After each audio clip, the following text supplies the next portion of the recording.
Bonjour. Revoir la lumière de l'automne.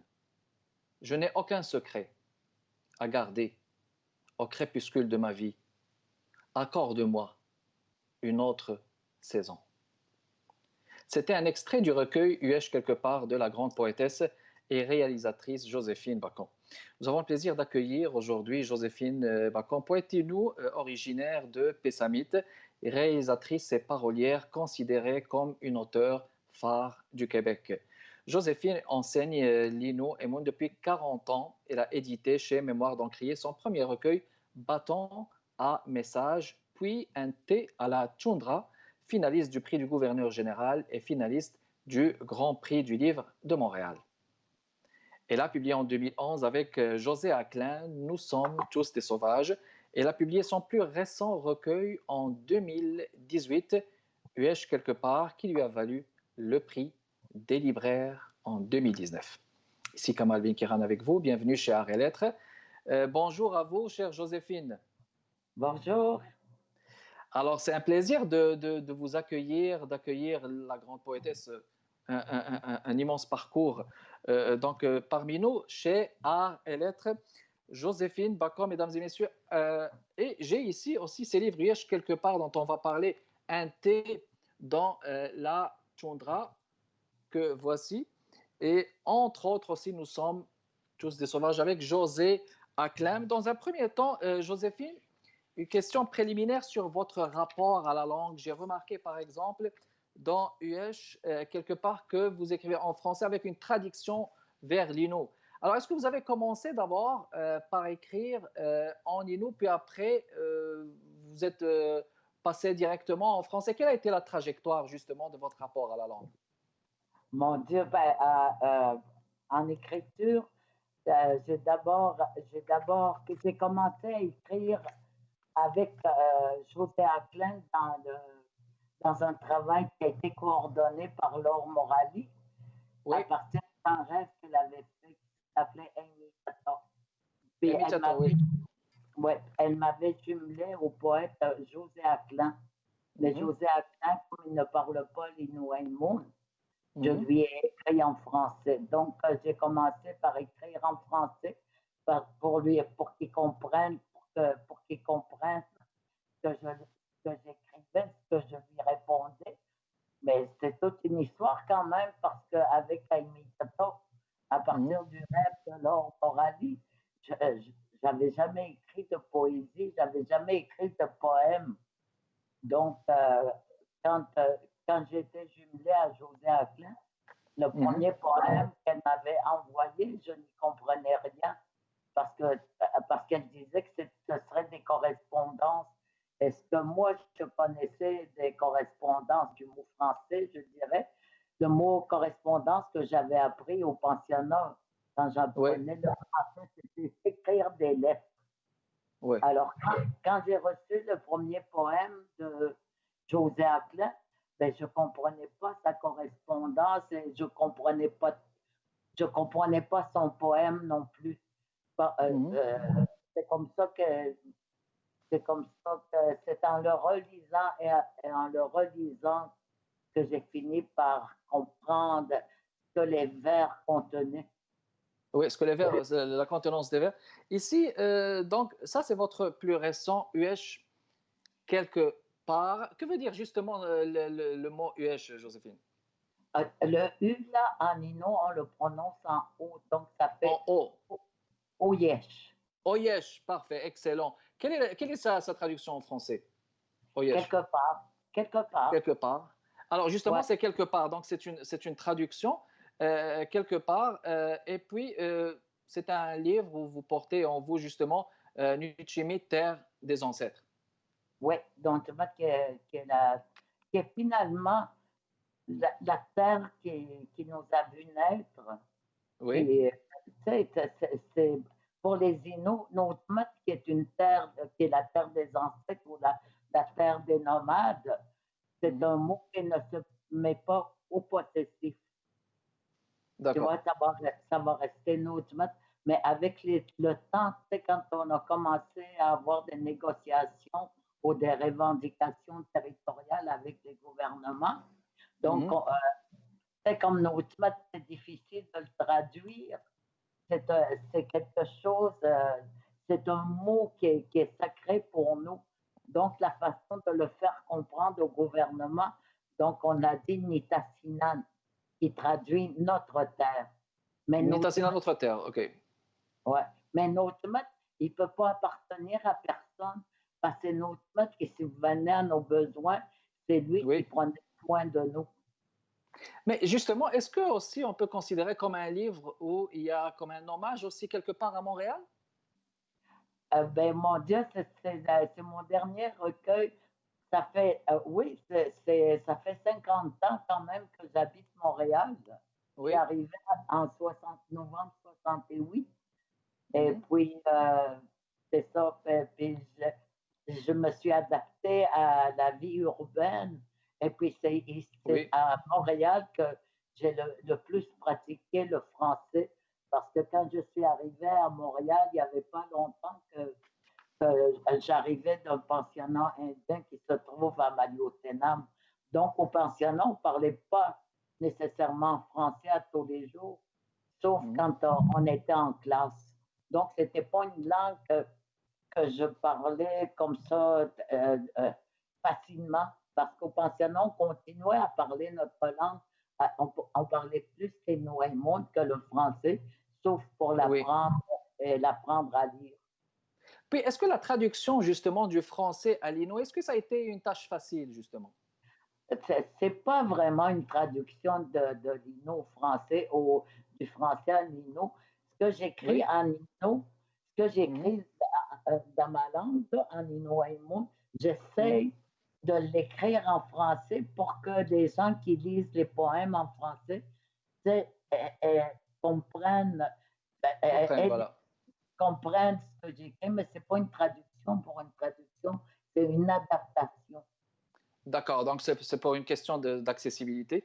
Parfait. Joséphine, on va faire une petite pause et on vous revient dans les prochaines minutes. Restez avec nous, mesdames et messieurs.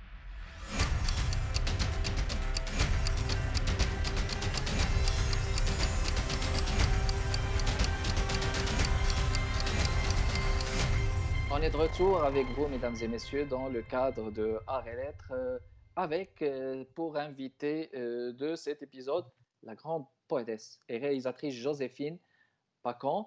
On a parlé d'Oesh quelque part, et puis maintenant on va enchaîner un thé dans la toundra Nipi Chapui, Nete Mushuat, que voici. J'espère que j'ai bien prononcé, Joséphine. La traduction, pas mal. Alors, un thé dans la toundra. Un thé dans la toundra, est-ce que c'est un texte qui fait référence à un certain rapport au nomadisme, justement, de se trouver dans une place ailleurs, dans une toundra, par exemple, hein, de l'Asie Est ou carrément dans les terres? Est-ce que c'est un livre du nomadisme? C'est un texte, c'est un texte de la toundra, parce que dans le prélude, là, dans l'avant-propos, je dirais, un jour, je suis allée vraiment dans la toundra. Et c'est ce que j'écris dans les poèmes que j'écris dans Nibihawi Nademouwa. C'est tout ce que j'ai vécu le temps que j'avais été là avec un grand chasseur qui s'appelle Ikwado Hohe. Quand tu es dans la. Puis il y a un grand chasseur qui s'appelait Masnavo, que j'ai beaucoup traduit parce qu'il était dans les films d'Arthur Lamotte, puis que j'ai bien connu aussi. Il me disait, si un jour il t'arrive d'aller dans la toundra, tu sentiras que la terre te porte. Alors, quand je suis allée avec Ikwado Hohe, un autre grand chasseur, ça a été, je me suis rendu compte que les paroles de Masnave ou Mathieu André disaient vrai. Alors, alors j'ai profité de tout ce que je vivais le temps que j'étais dans la toundra avec le grand chasseur à Ikwado Hohe pour ressentir et puis comprendre tout ce qu'il m'expliquait de la toundra et le vivre aussi. Alors, il y a un magnifique rapport à l'espace. Si vous permettez, je vais lire un extrait. On est à la page 28, teinté dans la toundra, mesdames et messieurs, de Joséphine Bacon. L'identité sommeille, Ouais. un désir d'espace se bat dans la mémoire. La réponse se dessine sur mes cheveux gris. Mes mains parlent de vent. Tu m'écoutes pour entendre ma voix. Une terre nue t'invite. La blancheur saison calque ton corps. Nulle image ne perturbe ta joie. Les innombrables lumières là-haut n'aveuglent plus tes yeux. Qu'importe leur couleur, tu es l'esprit des récits anciens. Alors, Joséphine, justement, ces espaces, est-ce que c'est vraiment l'espace qui est l'élément ou le vecteur essentiel pour une inspiration poétique authentique chez vous, justement? J'ai besoin d'espace, j'ai besoin de retourner dans ma mémoire et de réentendre les récits des aînés. Tu vois, eux autres, Oui. Donc, un certain rapport à la sagesse. Ouais, ben oui, oui, avec maintenant que je suis d'un âge raisonnable et qui frôle la sagesse, je reprends un peu la sagesse des aînés qui enregistraient, que j'ai transcrit et que j'ai traduit. Parce que comme on est de tradition orale, il faut toujours se rappeler de la parole de celui qui te parle ou celui qui te transmet. Exact, exactement. Oui. Et sa parole est vraiment essentielle et nécessaire. Si vous est donné de faire peut-être une approche comparative avec la poésie autochtone, on va dire la jeune poésie autochtone, est-ce que vous pensez qu'il y a des revendications nouvelles par rapport à cette poésie Moi, je dirais, si je pense, moi, je suis à l'âge où je suis rendue, je suis quand même, je suis née, j'ai eu, quand le pensionnat a commencé, le Oui. nomadisme existait encore. Et on montait encore dans le nautisme, de septembre, de fin août au début septembre jusqu'à la fin du mois de juin. On vivait encore de nomadisme. Oui. En étant pensionnat, tous ces mois-là où j'aurais dû, avec mes grands-parents, avec mes parents, et apprendre la langue d'une autre mode, et apprendre à être nomade, et apprendre toute, toute notre histoire des mythes fondateurs, mais j'apprenais le français. Et Oui. j'apprenais le français, j'apprenais à écrire et à lire. Donc, tout le temps que j'aurais dû être nomade, ben, je suis devenue sédentaire dans un pensionnat.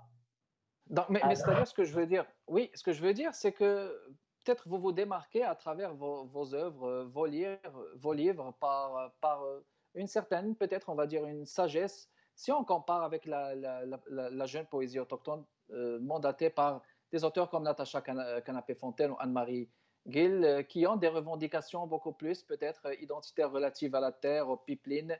Donc vous vous démarquez. Est-ce que vous le confirmez justement? Ben, par exemple, c'est ça que j'essayais de vous expliquer. Moi, j'ai connu notre mode, j'ai connu l'intérieur des terres, j'ai connu, elle était encore intacte. Ah, Notre mode était notre mode. Eux autres, ceux qui sont jeunes aujourd'hui, la fin de la vingtaine au début trentaine, ils connaissent notre mode un peu cassé, un peu brisé et oui, gaspillé. Je comprends qu'ils puissent être en colère. Tu vois, oui, moi, je l'ai connue, notre mode, elle était encore, elle était qu'elle doit être. oui. Elle était comme, c'était, notre mode était nos médicaments étaient là, notre nourriture était là, tout ce qu'on avait besoin pour subvenir à notre vie était à Oui, nos. Aujourd'hui, tu sais, t'avais pas. Aujourd'hui, les jeunes, quand ils retournent dans le nôtre, des barrages électriques, les rivières sont déviées, il y a des trous dans les Oui, terres américaines. Ben, je comprends leur colère. Moi, j'ai encore le souvenir d'avoir vu encore une terre pure. Très bien, excellent. Parfait, on va faire une pause, on vous revient, Joséphine. Alors, restez avec nous, mesdames et messieurs.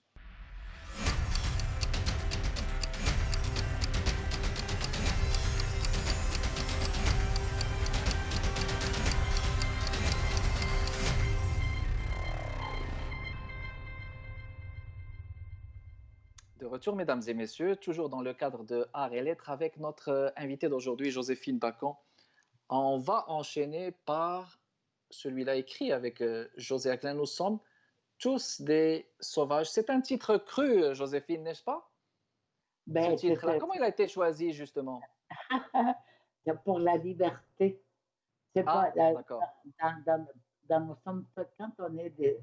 C'est pas dire que nous sommes tous libres au départ.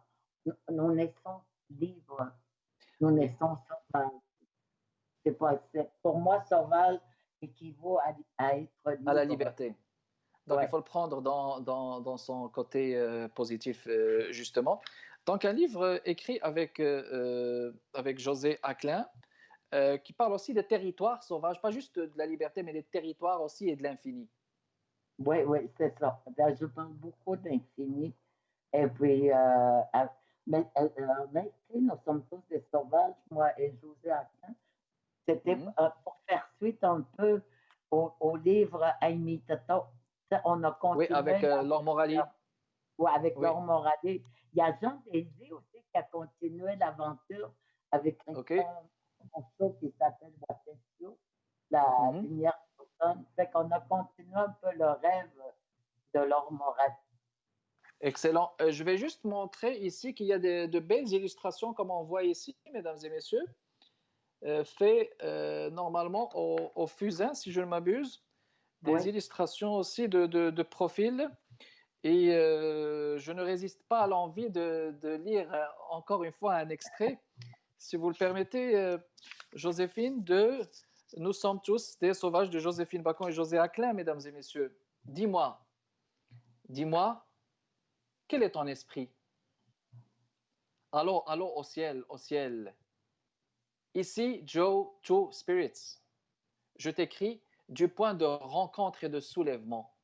Les deux plaques tectoniques immenses, alors que l'électronique n'existait pas, que le vol des aigles n'écrivait rien, aux yeux de leur proie ou des humains. Je t'écris d'une fraction du temps pour additionner mon nuage d'être aux brises de ta voix 100 mètres par-delà le brouhaha de l'époque.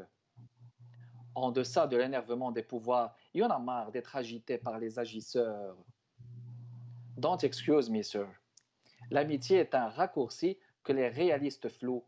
Dommage pour ceux qui damnent leur peur. Quelque chose se passe qui ne passe pas. Et même si je suis entre les manies de la matière, les filons de mes os sont transmutés. Alors justement, est-ce que c'est un livre assez engagé politiquement? Est-ce qu'on peut le dire comme ça, Joséphine? Oh mon Dieu, engagé.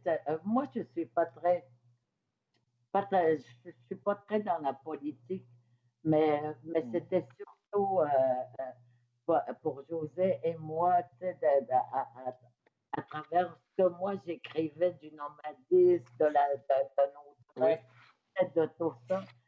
Mais lui, il répondait, il me donnait des réponses à tout ça, mais on n'allait pas directement dans la politique. Mais ça peut sonner parfois politique, là, mais c'était juste comme un constat qu'on faisait finalement. Un constat du vécu, peut-être, on ne sait jamais, ou de manière indirecte aussi. On va parler, si vous le voulez bien, de votre vocation de cinéaste. Vous êtes réalisatrice. Voulez-vous nous parler de votre première expérience? Vous avez réalisé, je pense, Chiché, oui, c'est ça?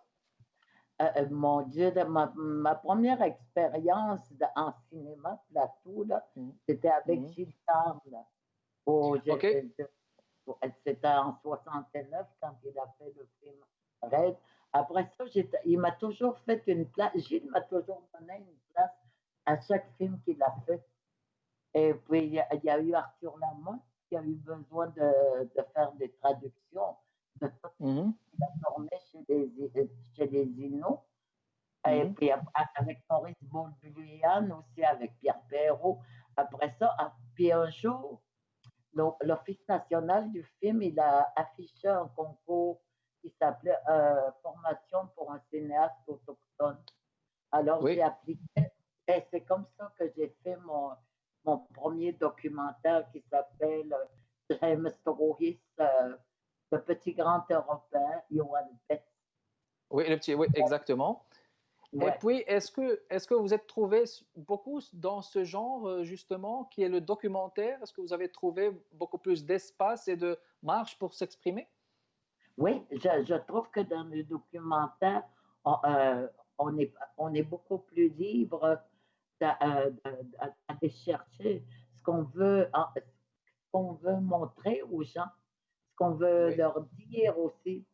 Puis en documentaire, souvent quand tu es en tournage, il arrive des choses extraordinaires que tu n'avais pas prévues. exact. Il y a beaucoup d'inattendus, d'impromptus. Alors, D'imprévu, oui. c'est comme un cadeau qu'on te donne. Oui, exactement. Alors, parfait. Donc, finalement, est-ce que vous avez des projets, peut-être des livres qui s'en viennent pour l'avenir, Joséphine? Oui, oui, bien sûr. J'écris toujours, mais peut-être pas tous les jours, mais quand l'inspiration est là, j'écris. Et puis, en ce moment, je travaille sur un documentaire Oui, qui s'appelle Nitassinan, justement, qui va Nita parler, Sinan, oui. qui va parler du passé, du présent et du futur. Magnifique. Alors, j'imagine que nos téléspectatrices et téléspectateurs vont suivre ça de manière très assidue. C'était un plaisir et un honneur de vous avoir reçu. Voyez-vous, le temps passe vite, hein? Mais oui, très vite. Ben, Ouais. ça passe vite. C'est vraiment un plaisir. Merci beaucoup d'avoir été avec nous, Joséphine. Merci beaucoup à vous, mesdames et messieurs. Kamal Ben Kiran avec vous. Portez-vous bien. Je vous fixe rendez-vous la semaine prochaine, même jour, même heure, jeudi à 15h30 avec Car et Lettres. Portez-vous bien. À la prochaine.